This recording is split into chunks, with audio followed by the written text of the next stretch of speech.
Good morning dear students. स्वागत है आपका हमारे यूट्यूब चैनल इंग्लिश लिटरेचर गुरुजी डॉक्टर सारन में।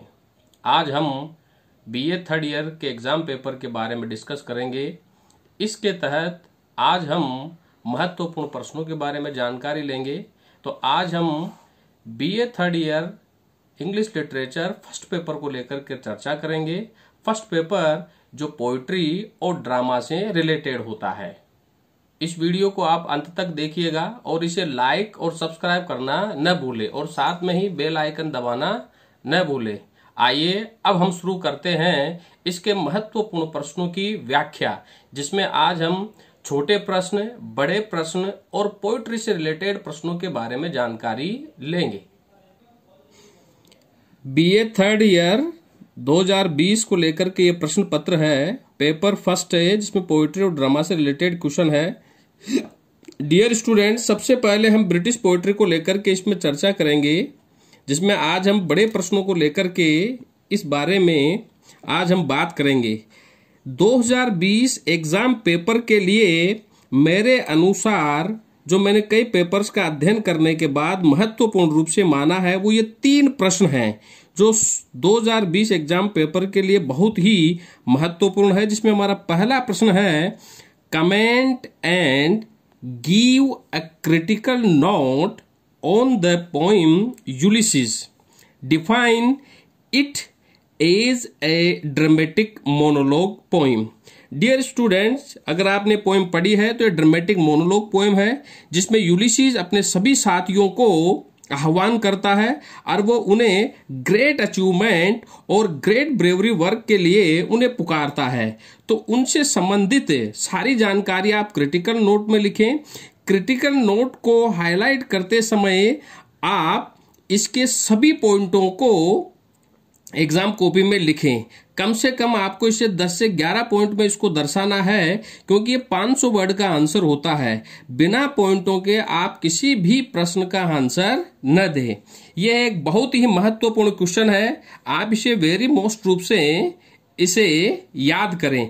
अगला प्रश्न है जो बहुत ही महत्वपूर्ण है, write a critical appreciation about the poem Dover Beach, जो मैथ्यू अर्नोल्ड के द्वारा लिखी गई कविता है। इस कविता में मैथ्यू अर्नोल्ड ने हमारे को मॉडर्न सोसाइटी के बारे में बताया है और उसने बताया चाहा है कि किस तरह से संसार में आपराधिक गतिविधियां चल रही है। तो आप इसका क्रिटिकल एप्रिसिएशन में जब आप इसका आंसर दें तो कम से कम 10 से 11 पॉइंट आप इसमें लिखें, जिसमें राइटर का introduction, theme of the poem, plot of the poem, summary of the poem और अंत में कंक्लूजन के साथ में क्रिटिकल नोट लिखना न भूले। क्वेश्चन नंबर 3 है, what kinds of prayers are done by the poet in the poem A Prayer for My Daughter? Give a short note on father and daughter relation through this poem. इस कविता में कवि ने, William Butler येट्स ने ईश्वर से मांग करी है अपनी बेटी के लिए कि हे परमात्मा, मेरी बेटी को शारीरिक सुंदरता के बजाय बौद्धिक सुंदरता देना। इस तरह से इसमें एक पुत्री और एक पिता के रिलेशनशिप को बताने की कोशिश की गई है कि एक पिता अपनी बेटी के लिए नैतिकता, मानवता और सदाचारी आदि गुण ईश्वर से मांगता है। वह ईश्वर से कभी ऐसे गुणों की डिमांड नहीं करता जो उसकी बेटी को गलत रास्ते पे लेके जाए। जैसे कि वह मांग करता है कि मेरी बेटी को शारीरिक सुंदरता के बजाय उसे मानसिक सुंदरता दे, उसे लुरेल पेड़ के समान बताया गया है। इस तरह से इस कविता का आंसर भी आप 10 से 11 पॉइंट्स में जरूर लिखें। ये 3 महत्वपूर्ण प्रश्न है 2020 एग्जाम पेपर के लिए, जो मैंने कई सारे पिछले एग्जामों के पेपर्स को अध्ययन करने के बाद मेरे अनुसार मैंने इसे आंशिक रूप से 2020 एग्जाम पेपर के लिए बहुत महत्वपूर्ण माना है। आप अन्य प्रश्नों के अलावा इन प्रश्नों को भी महत्वपूर्ण रूप से याद करें। अब हम चलते हैं इसके सेकंड भाग इंडियन पोइट्री पर, जिसमें हम पहले लॉन्ग क्वेश्चन लेंगे। जिसमें हमारा पहला प्रश्न है, right a critical appreciation about the poem from home coming. ये इस साल के लिए बहुत ही महत्वपूर्ण क्वेश्चन है। आप इसे जरूर याद करें। और फिर अगली पोएम हमारे right a critical appreciation about the poem stairs. ये बहुत ही एक छोटी कविता है जिसमें O.N.V. क्रूप ने ये हमें बताने की जया प्रभा ने हमें ये बताने की कोशिश करी है कि स्त्रियों को हर जगह घूरा जाता है, उन्हें हर जगह परेशान किया जाता है। तो यहाँ पर जय प्रभा स्त्रियों को मुख्य रूप से ताकतवर बनाने का प्रयास करती है कि जब भी कोई उन्हें घूरे तो वह भी उन्हें घूरे। वो यहाँ पृथ्वी पर इन लोगों से परेशान नहीं होना चाहती है। तो ये एक बहुत ही अच्छी सामाजिक संदेश देती हुई कविता है स्टेयर, घूरना। अगली पोएम है हमारे क्वेश्चन नंबर 3 में, what kind of similarity is explained bye the poet O.N.V. Croup in the poem earthen ports, give a short note on it.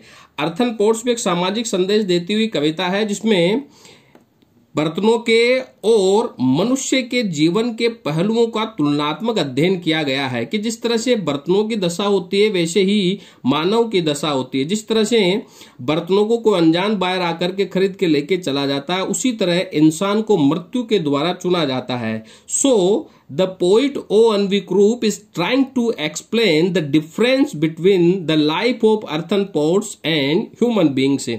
तो इसमें O.N.V. क्रूप ने बहुत अच्छा संदेश दिया है। 2020 एग्जाम पेपर के लिए यह एक बहुत ही महत्वपूर्ण प्रश्न है जिसके आंशिक रूप से आने की पूरी संभावना है। अब इसके सी सेक्शन में ड्रामा से रिलेटेड प्रश्न पूछा जाता है।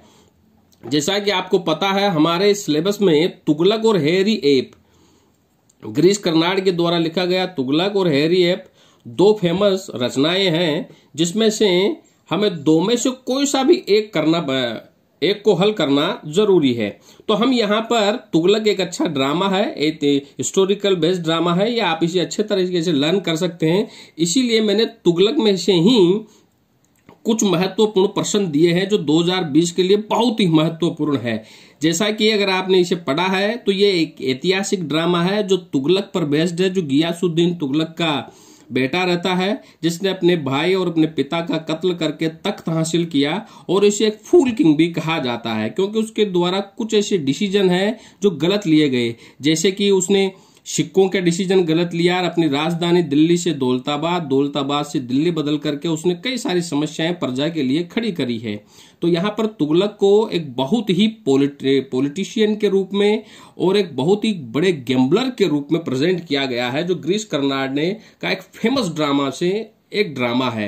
जिसमें हमारा पहला प्रश्न है, examine critical Tughlaq as a historical play. ये एक ऐसा प्रश्न है, अगर आप लोगों ने ये प्रश्न याद कर लिया तो इसका मतलब है आपने इस ड्रामा का 90% आंसर आपने याद कर लिया। आप इसे 10 से 11 पॉइंट में लिखें और इसमें राइटर से संबंधित, ड्रामा से थीम, प्लॉट, समरी से संबंधित, तुगलक के कैरेक्टर, तुगलक के द्वारा अचीवमेंट क्या रही, तुगलक को फूल किंग क्यों कहा जाता है, उसके पतन के कारण क्या थे, इन सभी के बारे में आप पूरी जानकारी दें। क्वेश्चन नंबर 2 है, comment on the symbolism, humour and irony in Girish Karnad play Tughlaq. इसमें ह्यूमर और आयरनी जो है वो अजीज और आजम के द्वारा प्रकट की गई है, उन चीजों के बारे में आप लिखें। क्वेश्चन नंबर 3 है, discuss Karnad's play theme, plot and story with the special character Tughlaq, Aziz and Azam. जैसा कि अगर आपने इसे पढ़ा है तो अजीज और आजम का इसमें बहुत ही बड़ा रोल रहता है। तुगलक के पतन के मुख्य कारणों में अजीज और आजम भी एक महत्वपूर्ण भूमिका निभाते हैं। अगला प्रश्न है जो बहुत ही महत्वपूर्ण है, discuss Tughlaq as a fool king with its main characters के द्वारा आप इसको बताई है।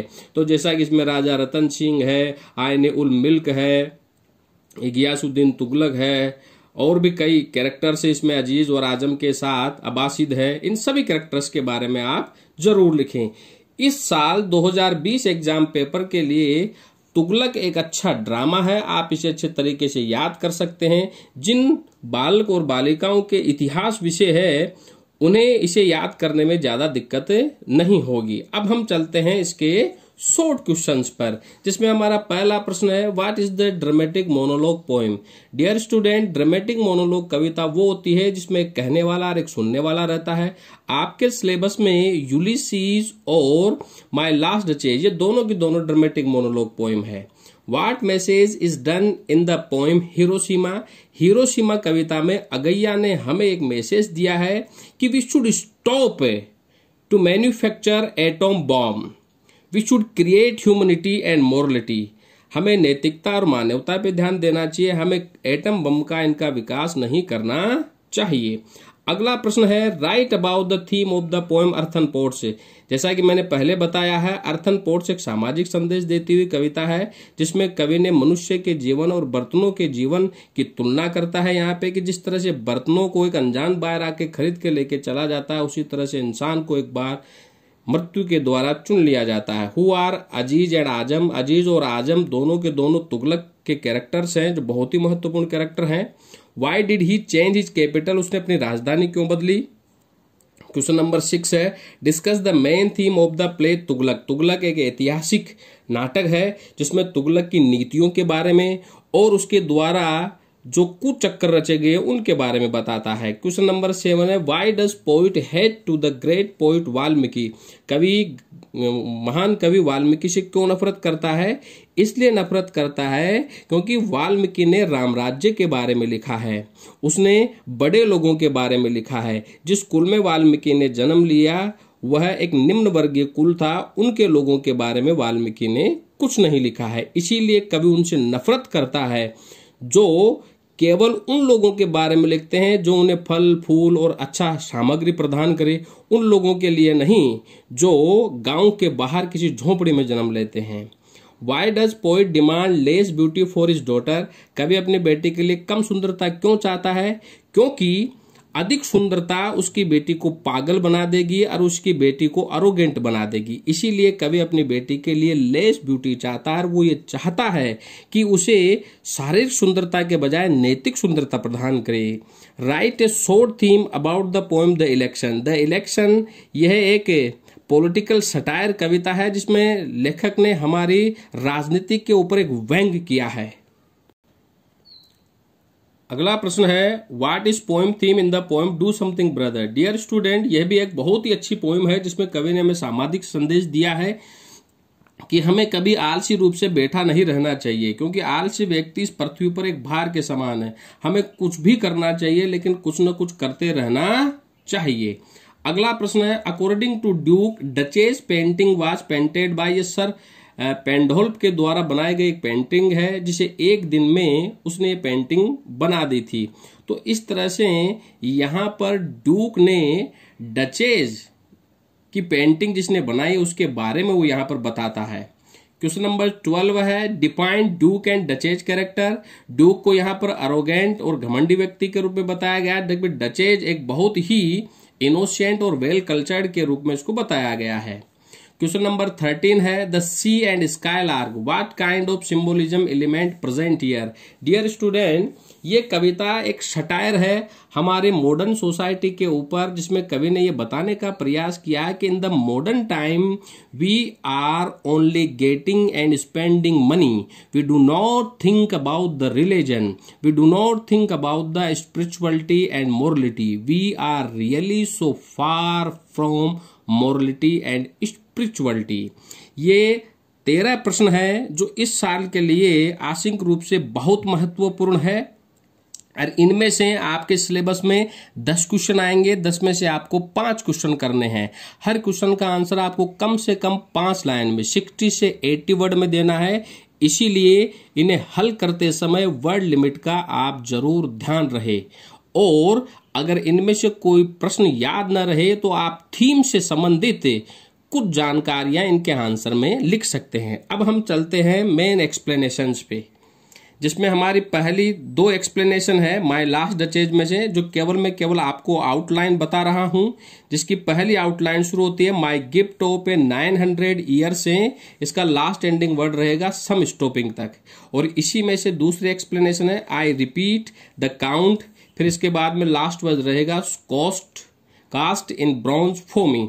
और फिर है अगली डोवर बीच में से, जिसकी शुरुआत होगी लिसन यू हियर से, लास्ट रहेगा नोट ऑफ सैडनेस इन।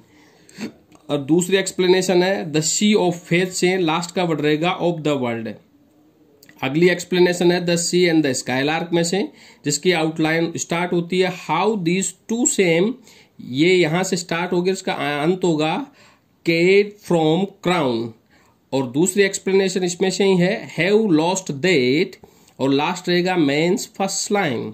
पांचवी एक्सप्लेनेशन है a prayer for my beauty में से may she be granted beauty, और लास्ट रहेगा find a friend may she become a flourishing, और लास्ट का वन रहेगा परफेक्चुअल प्लेस।